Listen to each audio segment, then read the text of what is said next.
Hello everyone, Johnny here from TalkSport, and in this video we're going to be showing you the mad list of parts we've got for the K24 Turbo CRV build. Stay tuned, enjoy, admire the bits. Welcome to Torque Sport.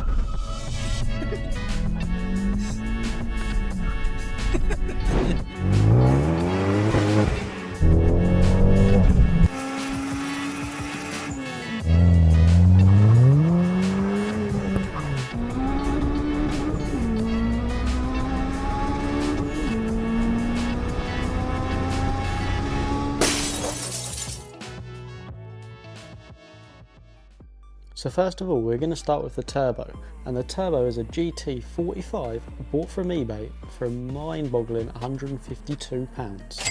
Now, these Chinese-made turbos have proven to be very good over the years, and big channels and people like Boosted Boys, etc. all use these turbos.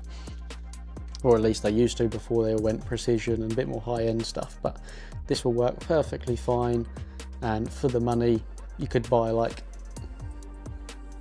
probably not far off 10 of these for the actual turbo. So yeah, we'll see how this goes. Massive old twin scroll.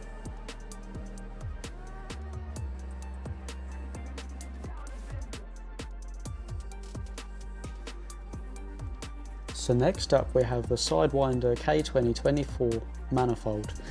Obviously this is to suit a turbo, T3, T4 flange, and it's a 44mm wastegate port. And for £165, it really doesn't look all that bad. Yeah, the collector could be neater inside, but again, for the money, you really can't moan. These used to be £400–500 minimum.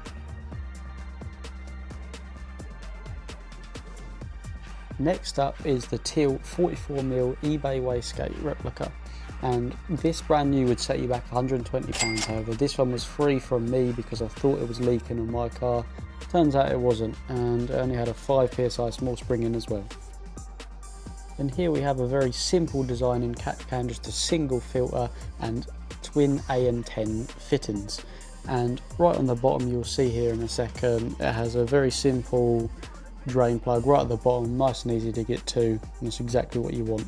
This came in at a price of £17.60 on eBay. Coming in now at just £34, we have an eBay blow-off valve, which is more than enough for what we need. And this has got a very cool fitting on as well that Dad has also bought, and I'll tell you the price of that on the screen. And basically it replaces typical vacuum line for these slightly harder, like plastic almost, hoses with basically push fittings on. And you can see the little teeth here on the little video, and I really didn't think they would hold as well as they do. So here you'll see they're literally just push in clips, and literally it's just as simple as that. And you'd think again they'd come out really easy. I've got Dad here now pulling on them really hard, and generally you can't get them out, and then it's as simple as push down, lift out, off you go. They're so much neater, they're so much thinner and smaller because the vacuum hose is generally quite thick by the time you've got the size you need. So yeah, it's a much better alternative. I think these were like £25. It comes with the cutters like you see on screen now. Tons of different fittings for all different various applications that you might want it for. And generally, I honestly think they're the way to go. So moving on to some engine parts. This nice little machined piece is just £8, and this sits on the engine basically where the chain goes along the bottom. So the chain sits in this little loop and it prevents it from coming off the bottom gear. So if you ever need to replace anything, you don't have to take the whole thing completely off. This is a really handy piece coming in at £34, and basically it just bolts onto the timing chain tensioner cover. And what you can use it for is obviously the oil drain for the turbo.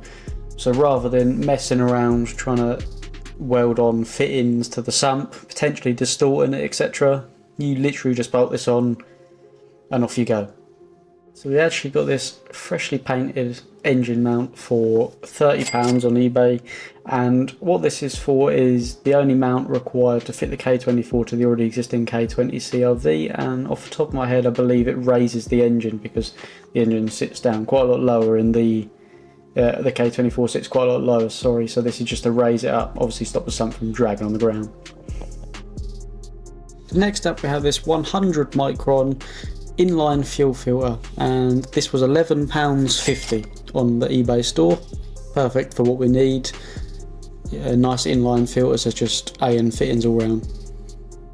Alongside this is a fuel pressure regulator. It is adjustable, and that's £28.50, again from the eBay store, which also comes with a load of fittings if you so wish to use them that come with it. However, we're going to go for black and red, I believe. Next up, for £27, we have a very simple and cheap high flow fuel rail from eBay. Something like this you really don't need to pay loads of money for. It's very simple and nothing fancy to work well. So for £48 we got A&8 braided fuel line with a load of black fittings as well. This was bought on the eBay store and it's 5 meters in length, and I believe we're going to use this for the feed, fuel feed, and an AN6 return. So you can expect to double about the price for the AN6 and 8. So our fuel pump surge tank comes in at a more expensive part on the list, and that cost £150, once again from the eBay store.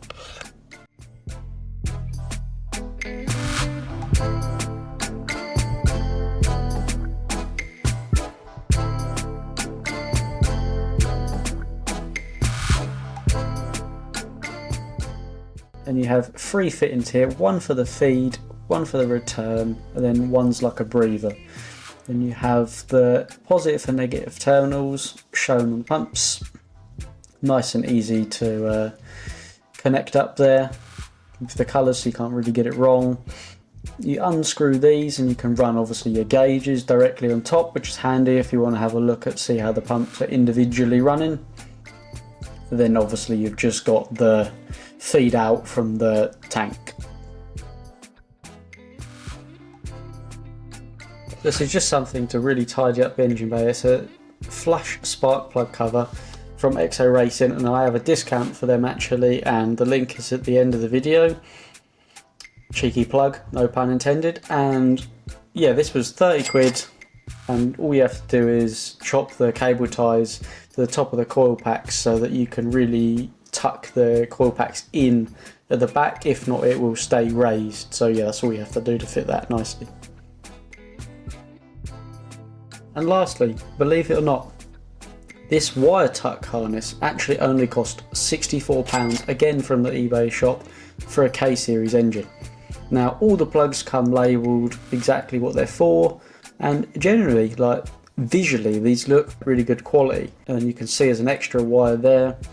But we're really intrigued to see how well this works and if everything works as it's intended with no faults and requires minimal modification. Obviously we're going to make our own ground kit, but yeah, it's quite impressive to be fair, and especially for £64 it's really going to tidy your bay up.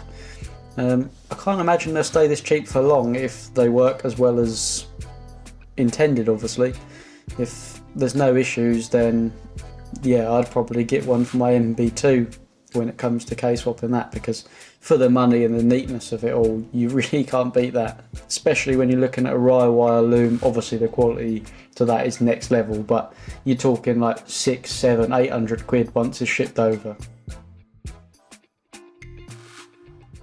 So yes everyone, that is that. So we have quite a lot of parts, as you can see, and we're really getting close to being able to assemble things and start to rebuild a lot of the core of the K24 engine that we already have, getting that ready to drop in. So we've got most of the fundamentals for the turbo kit, all the boost pipes, exhaust, everything like that I'm going to make. And yeah, I'll give you a full breakdown of the price list here, and you'll see a total amount. I really don't think it's bad for everything that we got. Obviously we'll see how well everything works, being that it's a budget build.